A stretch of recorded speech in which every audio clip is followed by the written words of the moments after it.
Before taking this class, I really never understood the importance of shelf space. However, since 60% of decisions are made in-store, it's pretty important. So if you flash here to all the different kinds of detergent, while it's really important to influence the buyer before they buy the product, it's also important to influence while they're buying the product. So if I'm going to the store and I see a point of purchase display, maybe I don't really need mouthwash, but maybe I'm going to buy it because it's on the shelf next to the toothpaste that I need. Again, here we have our point of purchase promotions hard at work.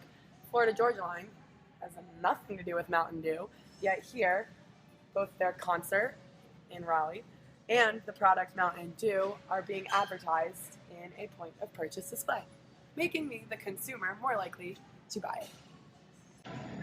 And now we'll take you to Todd, our very special wine detailer here at Harris Teeter, who is a detailer for a small wine company. What I'm here to do is to introduce new wines to the store and get them on the shelves. Not so much to put in a huge amount of quantity, 40 bottles or stacks, but just to get new bottles into the store. That's what I'm here to do.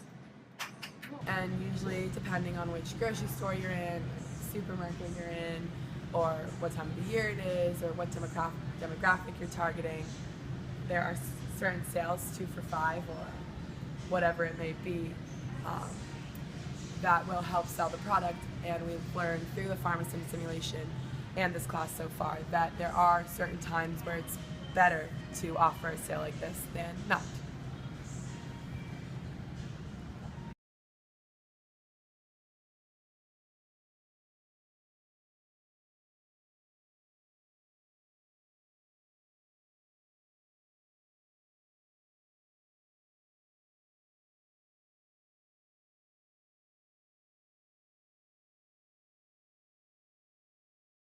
Something that I've learned is that a consumer is and should be at the center of everything a company does.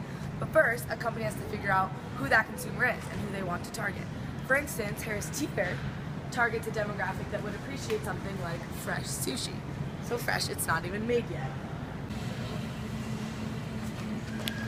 After a company identifies the consumer that they want to target, the next step is to immerse themselves in their lifestyle and get to know them so that your products can better suit them. A great example of this is Starbucks.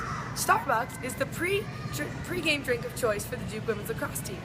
And knowing this, the Starbucks employees have asked us to identify whenever we have a game so that they can better cater to our needs and make extra coffee. Good job, Harris Teeter.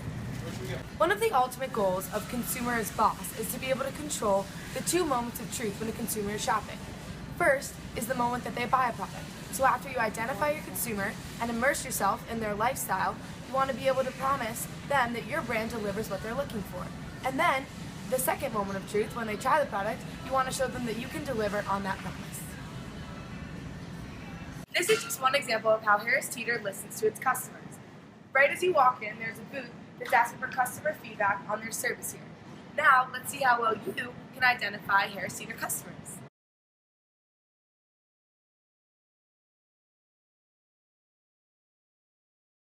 Can I ask you what you're shopping for today? Why you from Harris Teeter? I'm shopping for peppers. There's a potluck that my lab's having, so I'm making stuffed bell peppers with cream cheese, crushed pineapple, and red pepper, topped with bacon. That's why not. Okay, well, I'll be there.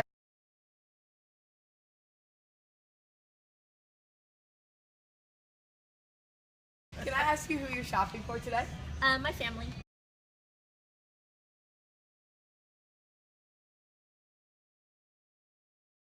Good. And why do you choose Harris Teeter?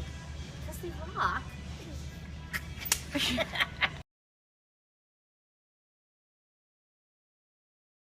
Brand perception is not just about the product. It has to do with the entire experience that a consumer has with the brand. And here at Harris Teeter, they have a brand promise and excellent customer service and top quality products. And so any action taken by a Harris Teeter employee can positively or negatively affect how one perceives the Harris Teeter brand. And this just made me think about me as a lacrosse player at Duke. When I wear a shirt, a Duke lacrosse shirt, or even walk around anywhere with my teammates or coaches, we represent the Duke brand, the Duke lacrosse brand, and we have to act accordingly. Brand perception is not just a relationship between consumer and retailer. It has a lot to do with what the retailer has to do to get items on a shelf. So here we have Todd, who's going to tell us a little bit about that. What marketing comes down to is relationships. Stuff that you cannot learn in school. You either have it or you don't. You can either talk to people or you can't. You can either relate to people or you can't. And then the other thing is these store managers can be in a bad mood, right?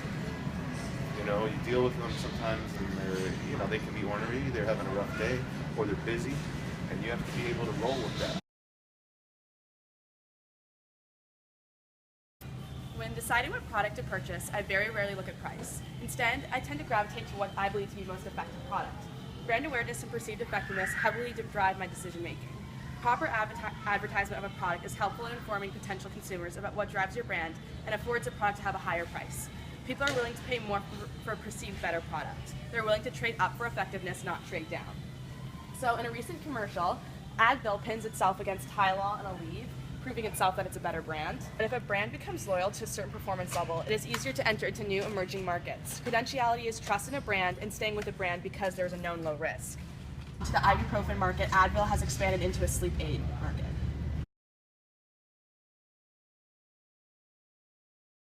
Number one rule of marketing, always have free samples.